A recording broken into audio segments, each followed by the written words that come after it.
Tek kişinin önünde aklımda değildir.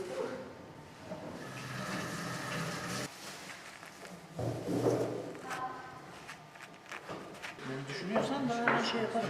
Ben hemen bugün seni görüştürürüm. Şu karpuz kabuklarına